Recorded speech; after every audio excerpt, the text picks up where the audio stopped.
This exercise is an active assisted shoulder flexion drill. I really like using a small foam roller for this or a Swiss ball to allow that kind of ease of friction. You're gonna put your operative arm on top of the foam roller, and at home, if you have a ledge like this, that usually works pretty well, or you can even put it up on a table. If you don't have any tables that are higher, about elbow height or so, then you just kind of grab a seat at a lower table, and we'll kind of prop the arm up onto that foam roller. You're going to slowly push that foam roller forward and then slide it back. Again, at home, a couple different options here. If you don't have a foam roller, you can use like a basketball, Swiss ball, something like that, just to kind of reduce the kind of amount of friction as you're pushing forward. Shouldn't be a strengthening exercise here. We're just trying to get a little bit of shoulder flexion actively and then back. If you look at my shoulder here, as I'm pushing out, I'm getting to about 70, 80 degrees of shoulder flexion. About 4 weeks after these rotator cuff surgeries, that's pretty difficult to do actively by ourselves without using that non-operative arm. So we're gonna go through about 10 to 12 repetitions, about 3 rounds through of this active assist shoulder flexion. This exercise is called a quadruped weight shift. This is a great exercise to get a little bit of weight bearing through that shoulder and get a nice co-contraction of the entire rotator cuff group. What you're going to do is you're going to start by kneeling on the ground. Your non-operative arm is going to bear weight first. Then you're going to slowly bring that operative arm down onto the ground with almost no weight on that arm.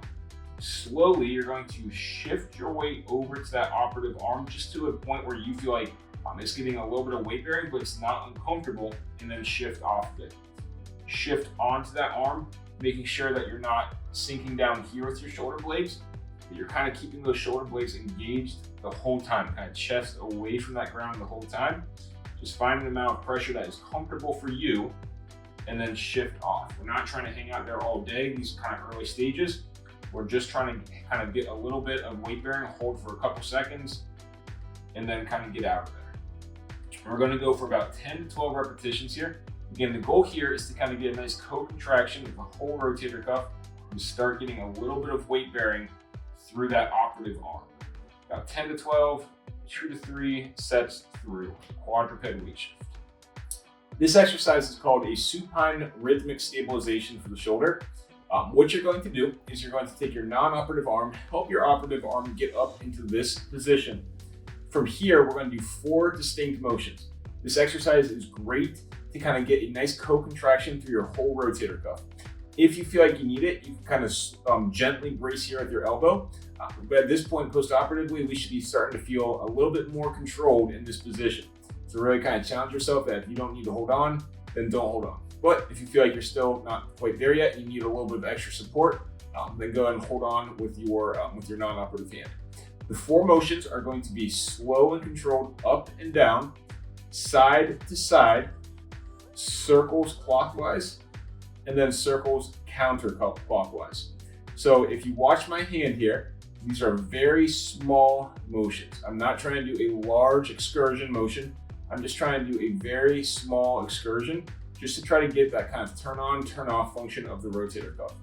So again, my hand is only moving just a couple of inches side to side, circles clockwise, circles counterclockwise. It's going to kind of look like this. So 10 repetitions here up and down, 10 repetitions side to side, 10 repetitions circles clockwise, and 10 repetitions circles counterclockwise. Okay, this is called the rhythmic stabilization, going for about 2 rounds through, about 2 to 3 sets, and then slowly bring it back down. This exercise is called shoulder extension. You're gonna take your band and you're gonna loop it over top of your doorway with the doorway stopper attached. From here, you're gonna start with your elbow straight and your thumb up with your hand at about 80 to 90 degrees. You're going to squeeze your shoulder blades back and then pull that arm straight down.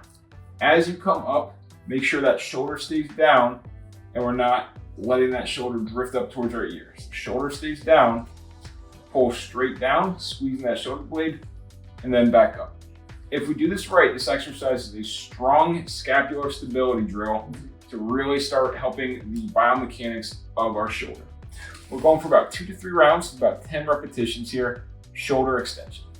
This exercise is called a shoulder row.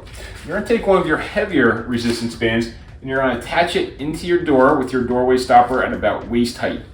From here, you're gonna bend your knees with our thumbs facing up. You're going to pull your hands to chest height. As you pull back, you're squeezing and engaging those shoulder blades. So we're pinching those shoulder blades as you row, going for about 10 to 12 here. Making sure we're not just all bicepping it, but we're really trying to squeeze those shoulder blades back. Getting about 10 to 12 repetitions, about 3 sets through.